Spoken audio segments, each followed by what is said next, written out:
Welcome back to American Christian or Christian American. And if this is your first time, welcome. If you haven't seen my earlier videos, it'd be good for you to go back and see how I started this so you understand some of the basis of what I talk about. Because what I talk about in those first few videos does lay some groundwork for the discussion. And I keep referring back to it at times, but I still think it would be good for you to see at least the first video. Otherwise, the first 7 to 9 videos lays an immense amount of groundwork. And if you haven't yet, please push that subscribe button. Subscribing helps to grow the channel. It's not like you don't become a paying member or anything like that. Usually that's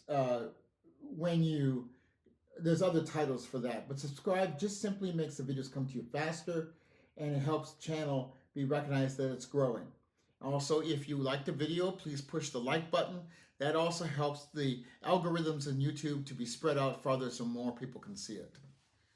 Well, today, as the title says, we're going to talk about counting black and brown people, but using that count to help support racism in this country.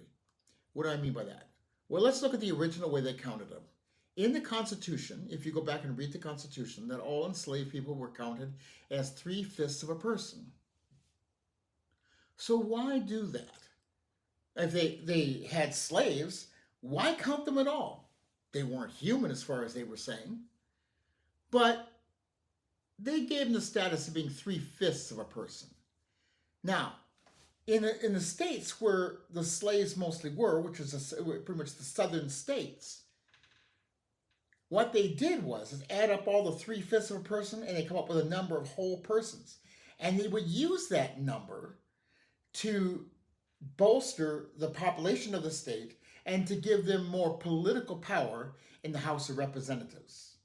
In other words, they used people who had no say in the matter to give them a stronger say in order to keep racism and to keep segregation and slavery going. They use the fact that these people exist against them. That's how so many things have happened in this country. Using people's political power, but not for their benefit, for my benefit. In other words, I'm going to increase my rights and freedom by denying your rights and freedom. And everything throughout this country has been about voter suppression in varying different ways. Georgia passed that law. It is illegal to even hand a bottle of water to somebody standing in line. And they have, especially in certain neighborhoods, they've made less places for you to vote. So there's more people having to go to one precinct, and there's long lines. Which communities are those? The white communities? No, they get plenty of places to vote. So they don't have to wait such long lines. But areas that are predominantly African American or anything else that isn't white, they have only a few, and so the lines get really long. Anything they can do to discourage you. All these things about making the vote more secure are all lies in order to create a more favored system that favors white people in the vote and denies black people. You see, when they said they wanted freedom and democracy, what they meant was they wanted white people to have freedom and democracy, not everybody else. And that includes, look at who the first people could vote for when they first set this thing up. White men, only white men who owned property. So if you weren't affluent or you didn't have much money or anything, you weren't considered well enough to vote. And then again, how are you to overcome your circumstances if the affluent people who have money and cash, keep voting in the House and the House of Representatives and the Senate and as president to keep things their way in order to keep them in power and to keep them wealthy while others are put down, to keep them owning property while others have a harder time to get it? See, they didn't really believe in democracy. They just called it that. Now, there were things set there to improve our democracy. In other words, there was a way to change some things. And when pressure was put on, they changed so you didn't have to be a white male homeowner to do that. But it was through a process of people standing up and fighting for it. Also, the Senate was elected, they were put in by the legislatures in a state rather than the people voting on them. That has changed as well. There needs to be more changes. In fact, it shouldn't be able to gerrymander the districts every 10 years by whichever party is in power. No party should have that political power to do that. It should be set up, which is the fairest, to represent all people. But they don't want that. They don't want a democracy that really works like a democracy. They want a democracy that works in somebody's, in a particular group of people, white people's favor. And not just every white people, but a certain group of fluent white people. Let's look at another man who talks about current methods of gerrymandering that affects the voting process and how they lean things towards them in order to create power. But I want to say this first. Even with gerrymandering out there, we can overcome that if we come out in droves to vote properly, if we educate ourselves. But what they're doing is they're also trying to discourage people from voting. And when we don't vote, they win. So let's look at this next video, or this first video. So the term for this is called prison gerrymandering. It's when they build prisons in predominantly white, rural, Republican communities. And the majority of people that we incarcerate in this country, in each state, is usually black and brown people out of urban developments or bigger cities. Now, these smaller rural communities that are predominantly white tend to vote Republican. This is where they build all the prisons. Now, they take all the people out of these cities who tend to vote Democrat and lock them up. When they lock them up, they then count them at the prison for the population census.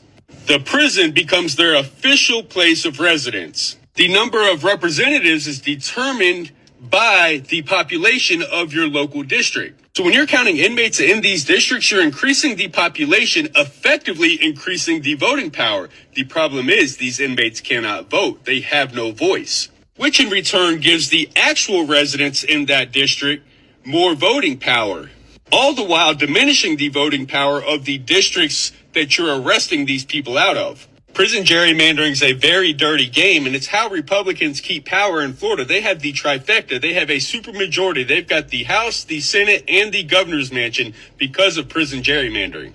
Florida's slap full of prisons in rural-ass communities, in BFE, all throughout North Florida mostly, in which now you're giving these people who live there so much more representation and voting power and say in our democracy than the communities that are actually more densely populated and have a majority of the people. I wish more people would become educated on this so we can band together and vote to have this shit changed.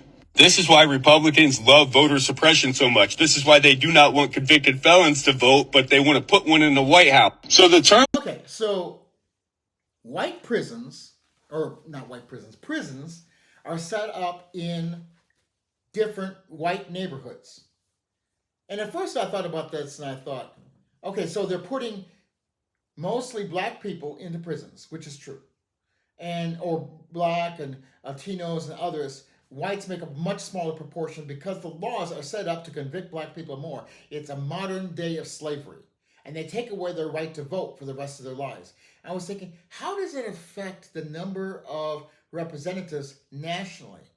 I was mistaken about that. It really is focusing a little bit more on the state level. So here, if you have a state level of representatives that are taking them out of heavily African American or Latino neighborhoods and putting these prisons into a predominantly white neighborhood or area, now we count these prisoners, which are mostly black and brown people and would be heavily swayed towards the Democratic Party. We count them in order to increase the population in our area, and that way we get stronger representation on the state level. So how does it affect national level? Well, first of all, on the state level, if you're counting these votes up, and people are disenfranchised, it can help sway even the electoral college because how people are being counted. And remember, when these people get out of prison, they still don't have the right to vote. So we're eliminating a voting population while increasing it towards white population. So all these things are a democracy? No. They are a political system set up to look like a democracy, although it has some characteristics of a democracy. They are set up in order to be controlled and manipulated towards the group of power, which happens to be the racist, white racist nation in this world. Okay? America is a racist nation. America is a hateful nation towards people who don't look like the people they're supposed to look like. In order, they're not white, they're not Caucasian, they're not affluent, and they don't want other people to be affluent. And the few black people who do get affluent, they kind of use them, even them become pawns of racism to saying you could be this way when there's so many different obstacles put in the way of people trying to build themselves up. Like I said before, we can still overcome these things if all the people who sit around and say, well, my voting doesn't change anything, would get their mind straight and go and vote. Because when you don't vote, you're doing exactly what they want you to do.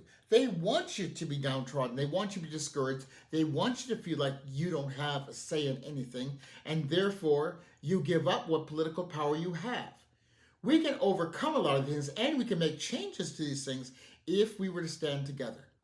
But I understand being beaten down. I understand, I didn't experience all those things, but I've experienced feeling less secure with myself because of different things I had to go through, physical and emotional abuses and other things in my life that I had to go through that left me feeling really unsure of myself and not liking myself. So I understand those things, but we can't let those things overcome us. We have to stand together, and we have to believe in each other. Poor white people, get over racism. It isn't who you are. And anybody else who's higher up the ladder, if you can get over it too, great. But I'm saying poor white people sit here and support racist notions, and you think it's helping them. It's not helping them at all. So if you learn to love people the way you're supposed to love them and stop acting a fool the way this country wants you to act a fool and being a pawn to them so they can turn around and hurt you as well by not having universal health care, by not having educational opportunities, and everything else they tried to go against African American people also hurt you. It is so silly and a waste of time that we sit here acting like we're better than each other. Let's start acting like we're equal and care about each other and build each other up and be proud in each other's achievements. We have to stop letting them count people, but give them no rights, and using that count for the people. You see, it hasn't changed, people. Certain laws have been put in effect because of pressure, and now this country's trying to wind back those laws as much as possible. The late Charlie Kirk said that passing the civil rights was a big mistake. Yeah, of course. And they would love to roll that back. It depends on us whether we're going to let them do it or not. No matter what your background is, you are a valuable human being to God. Get with the program. Understand that you are valuable, but you're not more valuable than everybody else out here. Bond together, care about each other, and stop judging people just by what this is, what the color of a person's skin is. And see, I'm not white. I don't like going by the term white because white has been used as a term to discriminate people. It's to create the idea of separative races. I'm a Caucasian person, and my skin is not white. This is not white. You've seen white pieces of paper. This is not white. This is light brown with some pinkish in it, yes, but it's light brown. I have a low level of melanin compared to my African American brothers, but we are all brown. Even the darkest person really isn't black. That's a term created as well. It's different shades of brown. When you have the highest level of melanin and the most brown, it just appears to be black, but it's all about light brown to dark brown. Now, I better watch the sun a little bit more. I can burn easier, but we are all the same human beings. 99.9% identical. and we waste our life fighting and acting like children.